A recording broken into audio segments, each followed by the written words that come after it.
Hi, I'm Griffin Johnson, the armchair historian.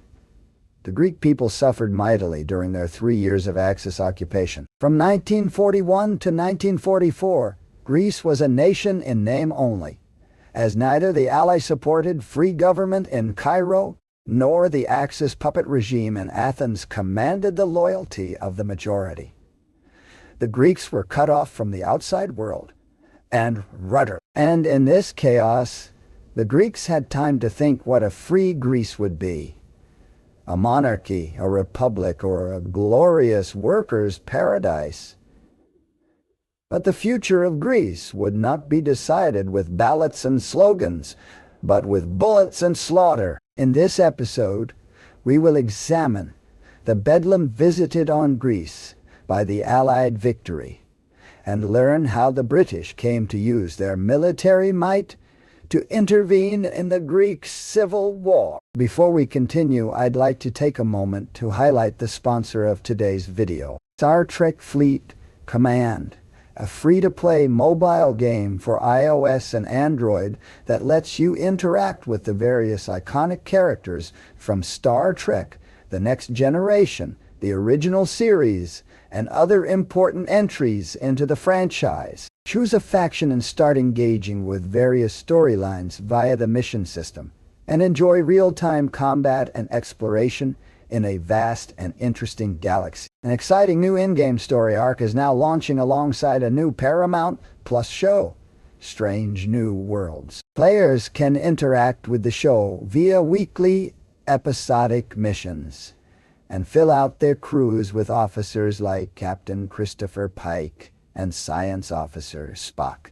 New players don't need to feel left out either, as the holodeck feature allows them to explore past missions and story arcs, while still enjoying the constantly evolving main campaign, with new abilities, enemies, and secrets lurking in deep space. Start your captaincy and explore the Strange New Worlds update by heading over to the link in the video description and download the game now for free on iOS and Android devices. In the chaos created by the Axis occupation and the collapse of the Greek government, the most powerful political force was the Communist Greek Party, or Kappa Kappa Epsilon, which came under the leadership of Georgios Siados, following the came under the leadership of Georgios Siados' imprisonment of its previous head, Nikos Zachariadis, in Dachau.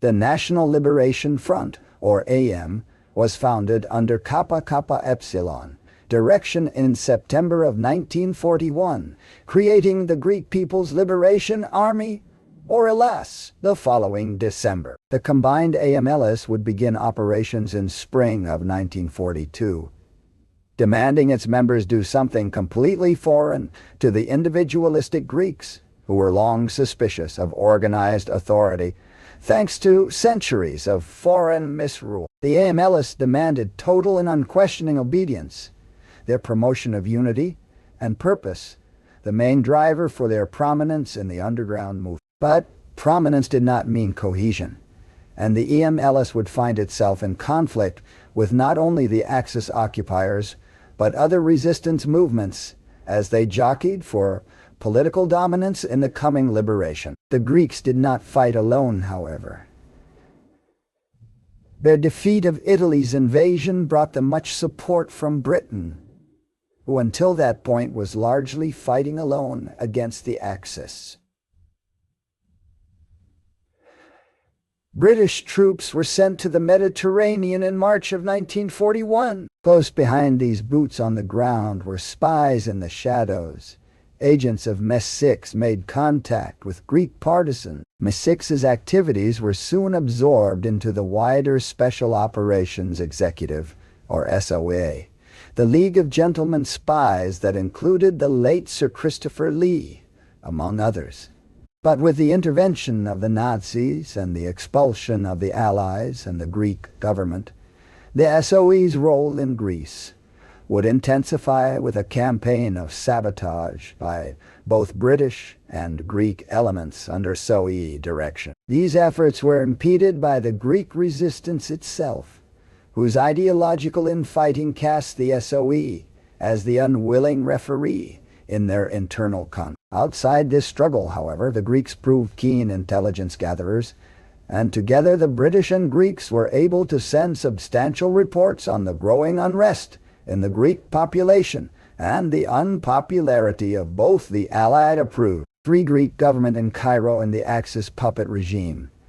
As the Allied invasion of Sicily in 1943 drew near, the SOE went to ground, focusing on arming and training their testy charges and scaling back operations.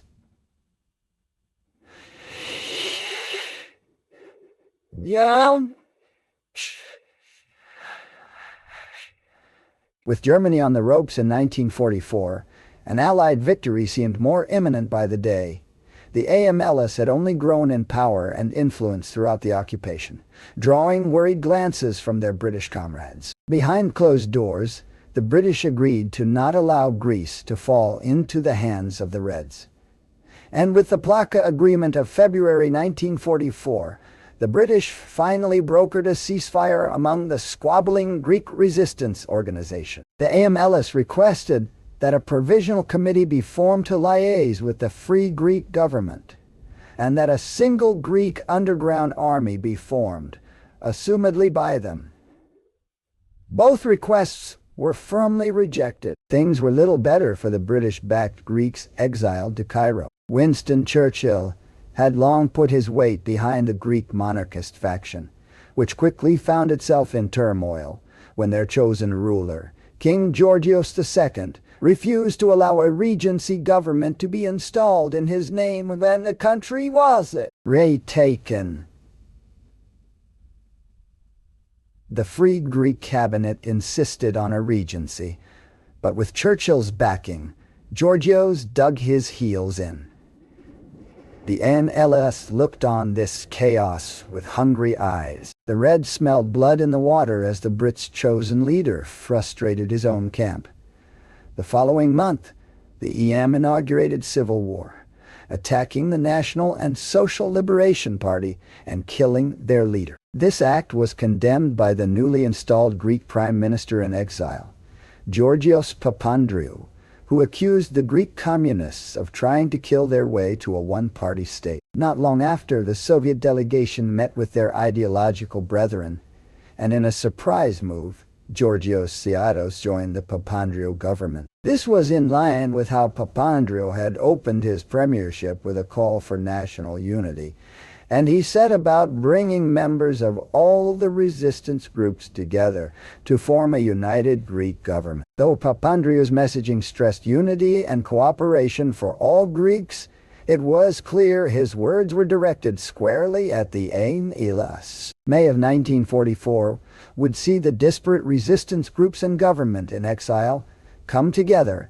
and create the Lebanon Charter, ratified on the 20th of that month. The patchwork Greek organizations agreed to create a new unified government with all their interests represented, to hold and honor the results of a parliamentary election, and to hold a referendum on whether to bring back King Georgios II back to Greece as a monarch. All this Papandreou hoped to accomplish with British military backing.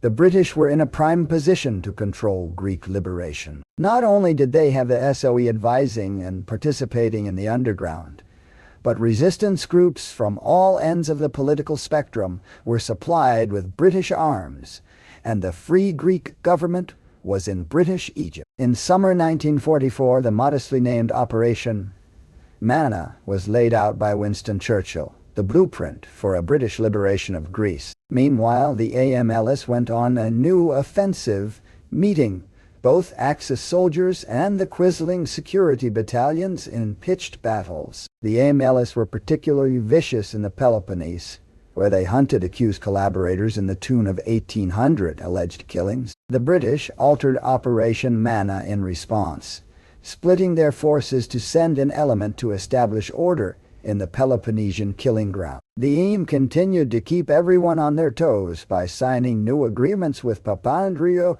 to allow Operation Manna to proceed. The sudden shift from violence to diplomacy confused many Greek communist fighters on the ground, but the communist leaders were more pragmatic, shaking hands with Papandreou while keeping a weather eye on the shoreline. That same shoreline filled with British commandos and their Greek allies on September 25th, when a combined force captured the port of Patras. Axis control of Greece was not long for the world, and the Nazis went into a full retreat on October 12th. The main British force dropped anchor off the Greek coast the very next day, and the 23rd Armored Brigade of the British Army drove into Athens October 14th. Papandreou arrived in the Greek capital on the 18th and was immediately faced with a challenge. The AMLS controlled most of the country, though not the capital of Athens, and the left wing of his patchwork coalition howled for the punishment of collaborators. Add to this the total collapse of the Greek economy and the pressing need to disarm the partisans, so the new government could assert control. And Papandreou was less the bold leader of a liberated nation, and more the latest steward of a lit powder keg. He turned to the British to blow out the fuse. Papandreou and the AM-aligned ministers in his cabinet entered marathon talks. Papandreou hoping to peacefully disarm a massive network of politically driven partisans who had enjoyed great success in resisting and driving out the Axis. Negotiations stalled out on December 2, 1944, and the EM contingent resigned from the government en masse. The very next day, crowds appeared in Athens to show support for the EM and were fired on by police who had forbidden the gathering in advance. 33 people were killed, and within an hour of the violence, the secretary of the Greek Communist Party declared, "Henceforth, Papandreou is an outlaw." Greece had re-inaugurated their civil war. It was time for the British to involve themselves. The 23rd Armored was combined with the 2nd Parachute Brigade to form Arc Force and defend Athens. A full-scale offensive against the AMLS was ordered, a matter of life and death per Churchill. The intervention was not popular with the war-weary British, and the Prime Minister had to defend Arc Force against a scathing political attack on the floor of the Commons. Churchill remained determined to crush communism in Greece in the face of any objection, and December 16th would see the AMLS launch a three-pronged attack in Athens. An attack weakened by the defection of socialist elements of the movement, who balked at fighting the Allies. The attack would accomplish little. The communists did take territory in the south of the city, territory the British cleared by the end of the month, and it was here that Arc Force stopped. Even Churchill knew the futility of trying to beat the communists in a brush war in the Greek countryside. The British were well and truly calling the tune of the Greek Civil War by this time, and it was Churchill, not Papandreou, who called a meeting of the EM and the Greek government for Christmas Day, 1944. There was quick consensus that the Greek monarchy be restored under a regent, Archbishop Damaskinos of the Orthodox Church. The communists demanded between 40% to 50% of the peacetime parliament, as well as control of the justice and interior ministries. They also clamored again for punishment of all collaborators. These demands short-circuited the con, but the communists did not pick their arms back up immediately. Churchill, finally browbeaten, did some browbeating of his own to convince King Georgios II to accept a regency government. Archbishop Damaskinos was installed on December 30th and accepted Papandreou's resignation, appointing hardline anti-communist General Nikolaos Plastiras to head the government. The communists, faced with the growing British military presence, decided that the time for fighting was done. The AMLS retreated from their holdouts in Athens and the city of Praos, but not before executing masses of alleged collaborators and taking up to 35,000 civilians with them as human shields. 4,000 would not live to see their homes again. The communists and their captives slunk away. The twin atrocities of massacring supposed enemies and kidnapping hostages, planting a seed of anti-communist hatred in the wider Greek public, a seed that would bloom and be plucked by future authoritarian regimes in Greece. But it wasn't long before anti-communists began carrying out crimes against the real and imagined AMA-list members, including extrajudicial killings and disappearances, intense surveillance, banishments to deserted islands, and the kidnapping and indoctrination of children. The last crime, one that both sides shared a hand in. Arc Force stood down on January 8, 1945.